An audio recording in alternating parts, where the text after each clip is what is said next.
One of the rare left arm wrist spinners to come out of India, and also already probably its greatest left arm spinner. Kuldeep Yadav has had a very interesting career that has gone through a fair amount of chopping and changing. Now, taking a bird's eye view on his career, we can divide it into three parts. The first part obviously is when he made his debut, and this was still the period when Mahendra Singh Dhoni was the wicketkeeper for India. The next part is probably around 2019, 2021, where Dhoni had retired and Kuldeep was sort of struggling until he found his way back in around 2022, and this is the third era. So one by one we'll get into each era, the things that were working for him, the things that he had to change, and just a general timeline of how he's evolved over the years. Now obviously before we get into Kuldeep's international debut itself, it's important that we throw some light on his early years to sort of get an idea of how Kuldeep started out. Now the first and most obvious thing is the fact that he started out as a left arm medium pacer in fact, and then he was asked to switch to spin by his then coach and also current coach Kapil Pandey. Kuldeep did see success very early on, having been picked for the India under-19s when he was just 17 years old. This is also the time that he got picked for the Mumbai Indians. This is around 2012. Although he didn't play any games in the IPL, there were stories going around of how he bowled to Sachin Tendulkar and was able to dismiss him more than once in the nets. And of course, it was the under-19 World Cup in 2014 where Kuldeep was the second highest wicket taker, getting 14 wickets, and that's where his journey really started. He got picked by KKR. Although he didn't play that IPL season, he did feature in that Champions League. He played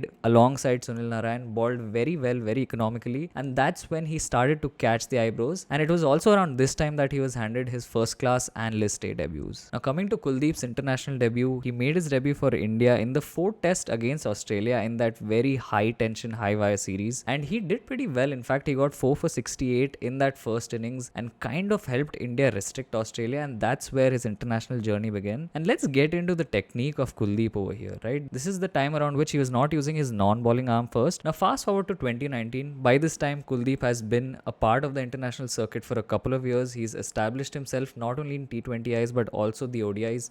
The famous Kulcha setting has come into the Indian contingent, and in general, Kuldeep Yadav is making great strides in international cricket. Now let's get into a bit of technical analysis here, right? I have his footage from the BGT in 2019. This is the test match where Kuldeep claimed 5 wickets, and if you'll have a look at his action here, you can see the angled approach to the crease, and also you can see his non-bowling arm kind of just falls apart if I just pull it back a bit. So if we go through this footage, you'll see that Kuldeep has an angled approach to the crease. Now what I mean by that is you'll see a lot of bowlers, especially someone like a fast bowler, you'll see them running in straight lines as they approach the crease. Whereas for Kuldeep, you can see that he's almost walking towards the square leg umpire. It's that angled, and there's a reason for that, right? Obviously, it is something that comes naturally to Kuldeep, but because of him being a left arm wrist spinner, he just probably feels, or at that point probably felt more comfortable with that angled approach because it let him put his body in such a position during release that he was able to get more pivot. Now, pivot is a very important concept for spinners, and that's something I'll get into in a moment. But first, let's also look at his non-bowling arm. Now, if you take a look here at his non-bowling arm, you can see that it's not particularly firm. It kind of falls apart, which also means that his bowling arm gets and his entire body kind of rotates, and that is what I mean by the pivot itself, where he's able to sort of push his body forward and across. Now what this helps is it helps him get revolutions on the ball, more revolutions than probably if you're going with a straight-ish action, and this is the Kuldeep of 2019. Until here, everything's okay, right? Kuldeep's doing really well, and in general, I think he's having a good time in international cricket. He's being an able support to the likes of Ravichandran Ashwin and Ravindra Jadeja. Now fast forward to the second part of his career that I want to get into, and this is around the time that India were playing the 2019 World Cup, and also around the time when Dhoni was coming to the end of his career. Now I feel like a lot of people talk about how Dhoni was responsible for Kuldeep and Chahal's initial success, and I do agree with this point because just think about this, right? You're a young bloke in international cricket who is a fairly good spinner, but one thing you have is the expertise and the advice and the experience of Mahendra Singh Dhoni behind the stumps. Kuldeep never really had to worry about the kind of pace that he had to bowl at because Dhoni would just invariably tell him. And you can also see this in his bowling stats from 2017, 18 and 19 where he's got 22, 45 and 32 wickets in not too many matches each year, and he's had a very decent average. In fact, 2018 was a blockbuster year for him. He had an average of 17 at a strike rate of 22. And also around this time, you can see that his economy rate is also pretty good. Something that he's now come back to is he's able to control the runs, but that's something that we will eventually get into as well. Now let's look at the post 2019 Kuldeep, right? This is obviously 2020, 2021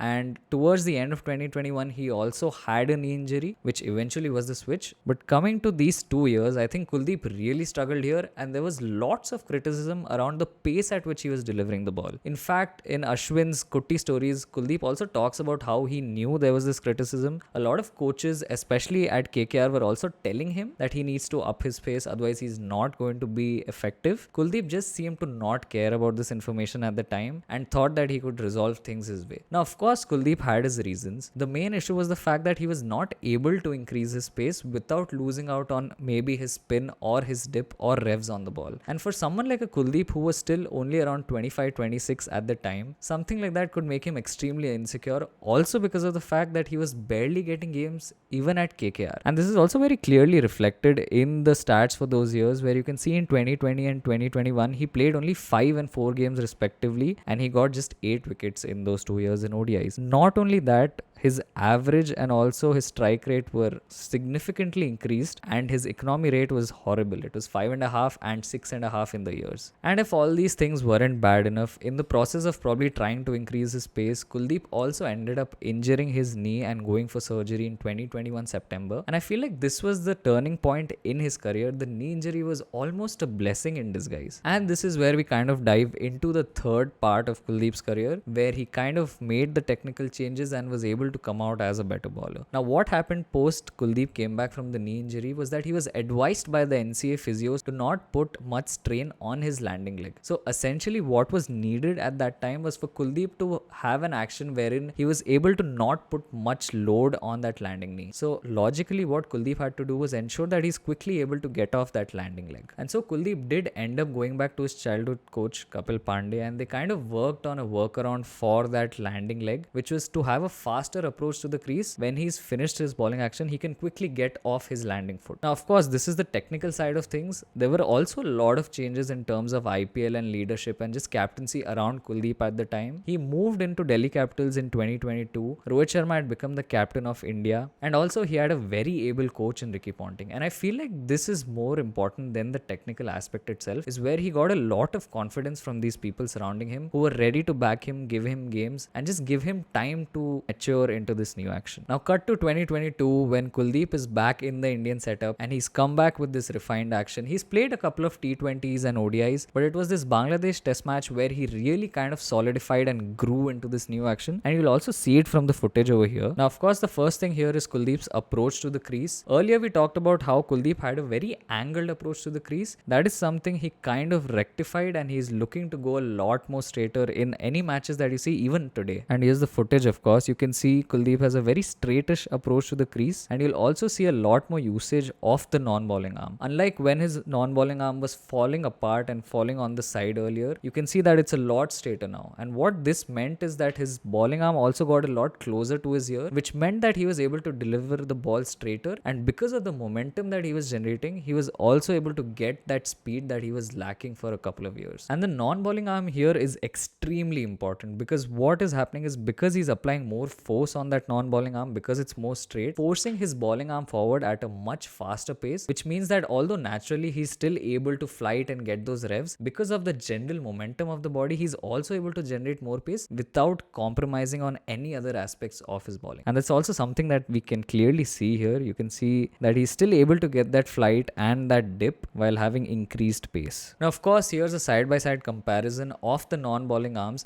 and the difference might seem very minute, but it's something that eventually got a lot of success for him. You can see how the bowling arm in one frame is kind of falling apart, whereas in the other it's a lot firmer and straighter, especially in this World Cup footage. Now even in the recently concluded 2024 World Cup, you'll see in his action, wait, I'll just show you. You can see he's running in straight using that non-bowling arm to great effect. I mean, we all know he had a very successful World Cup. And of course there was also an article in ESPN Cricinfo by Siddharth Monga where he basically says how Kuldeep is running in straighter, the back foot is landing parallel to the crease, The bowling arm is slightly closer to the ear, and the leading arm is putting much more work in.